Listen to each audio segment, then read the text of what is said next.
Hello दोस्तों, टेस्टपुर के YouTube channel पर आप सभी का स्वागत है। आज है 9 फरवरी और आज हम 9 फरवरी के सभी महत्वपूर्ण प्रश्नों को आपके साथ डिस्कस करने जा रहे हैं। साथ ही यदि चैनल पर आप नए हैं तो चैनल को सब्सक्राइब जरूर कर लीजिएगा और नोटिफिकेशन आपको मिलता रहे इसके लिए आप बेल आइकन दबा लीजिएगा, ठीक है। और यह पीडीएफ अगर आपको चाहिए तो डिस्क्रिप्शन पे ही देखिए आपको लिंक दे दी जाती है, वहां से टेलीग्राम से जाना है और इस पीडीएफ को डाउनलोड कर लेना है। रोजाना 6 बजे अपनी आदत बना लीजिएगा कि रोजाना हमारे साथ करंट अफेयर्स के महत्वपूर्ण प्रश्नों को डेली अपने रूटीन में इसको शामिल कर लीजिए। तभी आपका मंथ का करंट अफेयर्स एक समय के बाद आप देखेंगे बहुत अच्छा तैयार हो जाएगा। शुरू करते हैं आज बिना देर किए हुए 9 फरवरी के महत्वपूर्ण करंट अफेयर्स के प्रश्नों को। देखिए, पहला क्वेश्चन है आपका, 7वें हिंद महासागर सम्मेलन का आयोजन किस देश में किया जाएगा? तो यहां हिंद महासागर सम्मेलन की बात की जा रही है और आपको पता होना चाहिए कि इसका आयोजन अभी ऑस्ट्रेलिया में किया गया है और ऑस्ट्रेलिया में भी हमारे जो विदेश मंत्री हैं एस जयशंकर के द्वारा इसका उद्घाटन हुआ है। क्लियर है। और यह आपका 7वां हिंद महासागर सम्मेलन है।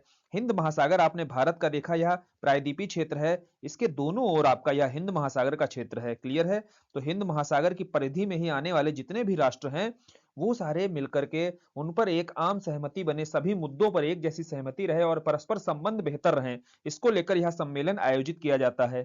क्लियर। और इसमें 22 से अधिक देशों के मंत्री और 16 देशों और 6 बहुउद्देशीय या बहुपक्षीय संगठनों के वरिष्ठ अधिकारी शामिल रहते हैं।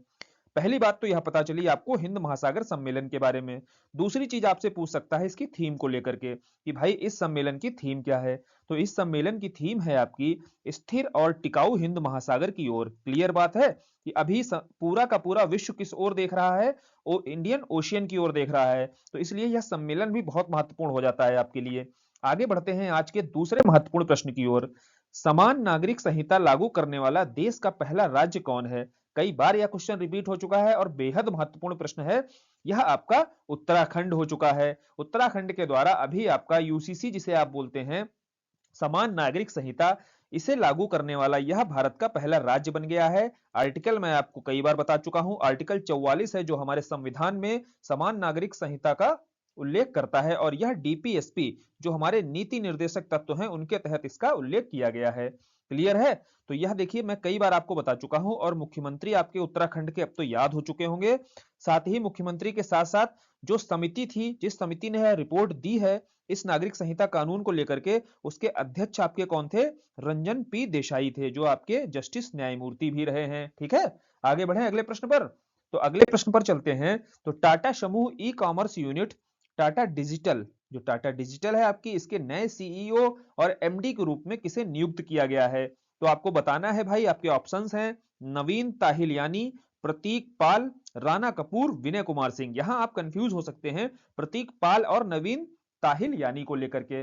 देखिए आप जान लीजिएगा जो वर्तमान आपके एमडी और सीईओ के रूप में नियुक्त किए गए हैं वह है आपके नवीन ताहिल यानी। फिर यह प्रतीक पाल कौन है? प्रतीक पाल का ही यह स्थान लेंगे नवीन ताहिल यानी। ठीक है।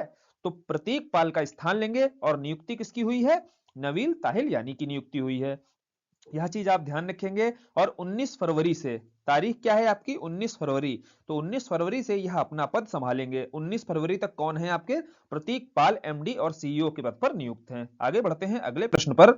तो अगला प्रश्न है आपका, कृषि मंत्री अर्जुन मुंडा ने हाल ही में कौन सा पोर्टल लॉन्च किया है? तो पहली बात तो हमें पता चली कि हमारे कृषि मंत्री हैं अर्जुन मुंडा। और अर्जुन मुंडा के द्वारा जो पोर्टल लॉन्च किया गया है वह है आपका सारथी पोर्टल। देखिए यह सारथी क्या है? किसानों का सारथी बनेगा।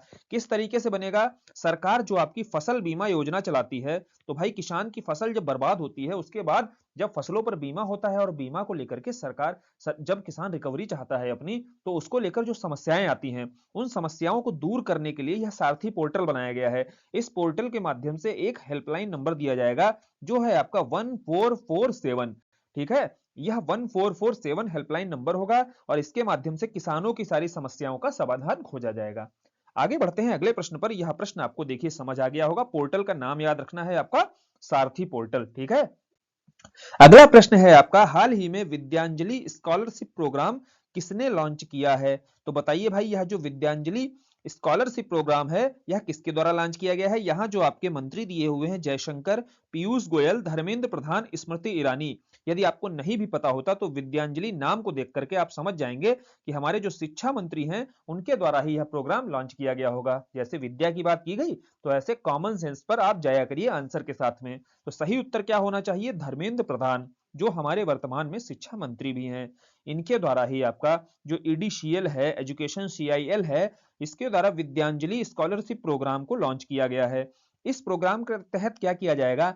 उन छात्रों की मदद की जाएगी जिनके पास अच्छी शिक्षा प्राप्त करने के लिए पर्याप्त पैसे नहीं है। क्लियर है? तो यह स्कॉलरशिप जो प्रोग्राम है उन छात्रों की मदद करेगा जो वास्तव में प्रतिभाशाली छात्र हैं और डिजर्व करते हैं जो। और यह जो आपका प्रोग्राम है, नई शिक्षा नीति, जो राष्ट्रीय शिक्षा नीति 2020 सरकार के द्वारा जो लाई गई थी, उसके अंतर्गत ही यह प्रोग्राम चलाया जा रहा है। क्लियर? एक एक शब्द देखिए आपको समझा दिया गया है कि आखिर एक्सप्लेनेशन जो दिया हुआ है उसका मतलब क्या है और वो कैसे पढ़ना है आपको। आगे बढ़ते हैं अगले प्रश्न पर। तो दिया हुआ है भाई ओल्जास बेक्टेनोव। तो ओल्जास बेक्टेनोव का पूछ रहा है यह किस देश के नए प्रधानमंत्री नियुक्त किए गए हैं। देखिए दोस्तों, इसका जो सही उत्तर होगा वह काजाकिस्तान होगा। मध्य एशिया के ही प्रांत हैं और मध्य एशिया के 5 प्रांतों में से जो काजाकिस्तान प्रांत है उसके यह प्रधानमंत्री बनाए गए हैं। साथ ही जान लीजिए कि कजाकिस्तान के जो राष्ट्रपति हैं वह राष्ट्रपति के द्वारा ही, और कौन है आपके राष्ट्रपति? तो राष्ट्रपति आपको बताना है भाई कौन है इनके, ठीक है? और इनके द्वारा ही आपका जो ओल्जास बेक्टिनोव है इनको प्रधानमंत्री के रूप में नियुक्त किया गया है। क्लियर? और आपको अगर पूछा जाए कि काजाकिस्तान की भाई राजधानी क्या है तो इतना तो आपको पता होना चाहिए, काजाकिस्तान की राजधानी आपकी है अस्ताना। ठीक है, इसको नोट डाउन कर लेना है और यह देखिए एक्सप्लेनेशन में आपका दिया भी हुआ है। आगे बढ़ते हैं, अब अगले प्रश्न को देखते हैं। तो आरबीआई ने लगातार छठी बार रेपो रेट की दर कितने प्रतिशत पर अपरिवर्तित रखा है?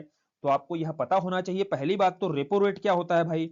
रेपो रेट देखिए, आरबीआई के बारे में आप जानते हैं कि आरबीआई जिस दर पर बैंकों का पैसा अपने पास रखती है और उसके बदले में बैंकों को क्या करती है? इंटरेस्ट देती है, वह आपकी कहलाती है रेपो रेट। और इसी की विपरीत होती है रिवर्स रेपो रेट, अर्थात यहां पर आप क्या करती है? यहां पर आरबीआई बैंकों को पैसा देती है। क्लियर बात है?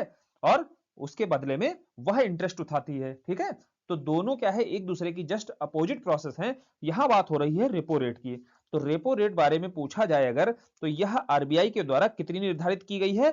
तो 6.5। और पिछले हर तिमाही पर आप जानते हैं यह बैठक होती है आरबीआई की, जो मॉनेटरी पॉलिसी होती है वह डिसाइड की जाती है कि भाई अगले 3 महीनों के लिए क्या रेपो रेट रहेगी, क्या रिवर्स रेपो रेट रहेगी। तो उस आधार पर ही यह प्रश्न बनाया गया है कि इस बार भी रेपो रेट को कितना रखा है आरबीआई ने। तो 6.5% ही रखा गया है, कोई चेंज नहीं किया है। यही दिया हुआ है आपका जो फाइनेंशियल ईयर 2024 है इसके लिए वास्तविक जीडीपी वृद्धि का अनुमान 6.5% ही बरकरार रखा है। ठीक है, और बात की जा रही है यहां पर मुद्रास्फीति की। तो मुद्रास्फीति को अगर आसान भाषा में समझो तो महंगाई जान लीजिए। वैसे महंगाई और मुद्रास्फीति में थोड़ा सा अंतर होता है, लेकिन यह समझ लीजिए, समझने के स्तर पर अगर आपको समझाया जाए यह, तो मुद्रास्फीति का मतलब होता है महंगाई।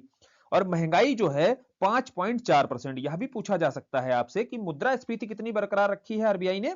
तो 5.4% जो पहले थी निर्धारित अनुमानित, वही इस समय भी अनुमान लगाया है। और आपको पता होना चाहिए कि आरबीआई के गवर्नर कौन है आपके? तो शक्तिकांत दास वर्तमान में आरबीआई के गवर्नर हैं। ठीक है, इतनी जानकारी यदि आपको है तो बहुत है। आगे बढ़ते हैं, अगला प्रश्न देखते हैं। किस राज्य सरकार ने मुख्यमंत्री वयोश्री योजना शुरू करने का फैसला किया है? देखो भाई, वयोश्री का क्या मतलब है? वयो का मतलब होता है आपका वृद्ध। तो वृद्ध लोगों के लिए, और वृद्ध में भी आपके 65 प्लस एज के जो लोग हैं उनके लिए यह स्कीम चालू की गई है। क्लियर है? इस स्कीम के माध्यम से प्रदेश में वरिष्ठ लोगों को राहत देते हुए मंत्रिमंडल, कहां के मंत्रिमंडल ने? तो आपका आंसर हो जाएगा महाराष्ट्र के मंत्रिमंडल ने। तो महाराष्ट्र के मंत्रिमंडल ने इस स्कीम को चालू किया है। वह 2 लाख रुपए के वार्षिक आय सीमा वाले 65 साल से अधिक आयु वाले वरिष्ठ नागरिकों को इस योजना के तहत लाभ पहुंचाया जाएगा। तो जो क्राइटेरिया रखा गया है, एक तो 65 वर्ष एज होनी चाहिए, साथ ही जो वार्षिक आय है वह 2 लाख से कम होनी चाहिए। क्लियर बात है? यह समझ में आ गया होगा कि किन वृद्धों की, वयोवृद्धों की इसमें मदद की जाएगी। आगे बढ़ते हैं और आज का लास्ट प्रश्न देखते हैं। प्रधानमंत्री नरेंद्र मोदी ने किस राज्य में भारत ऊर्जा सप्ताह 2024 का उद्घाटन किया है? बताइए भाई, इसका सही उत्तर क्या होना चाहिए? इसका सही उत्तर है आपका गोवा। देखिए, अभी हाल ही में प्रधानमंत्री के द्वारा गोवा में 6 से 9 फरवरी के लिए जो भारतीय ऊर्जा सप्ताह है इसको गोवा में आयोजित किया जा रहा है। क्लियर? और इसके बारे में जान लीजिए, यह भारत की सर्वोच्च और एकमात्र विशिष्ट ऊर्जा प्रदर्शनी और सम्मेलन रहने वाली है, जो भारत के ऊर्जा पारगमन लक्ष्यों के लिए संपूर्ण ऊर्जा मूल्य श्रृंखला को एक मंच प्रदान करेगा और भारत के लिए एक उत्प्रेरक का कार्य भी करेगा, ताकि भारत स्वच्छ ऊर्जा के क्षेत्र में और बेहतर कदम उठा सके। ठीक है? और बेहतर नीतियां बना सके। तो बेहतर नीतियों का निर्माण होगा तभी हम स्वच्छ ऊर्जा के क्षेत्र में और आगे जा पाएंगे। क्लियर बात है? तो यहां से भारत की पॉलिसीज स्पष्ट हो गई और आज के महत्वपूर्ण करंट अफेयर्स के क्वेश्चंस को हम यहीं पर खत्म करते हैं। मिलते हैं अब अगले दिन नए करंट अफेयर्स के बेहतरीन प्रश्नों के साथ में। आज के लिए धन्यवाद।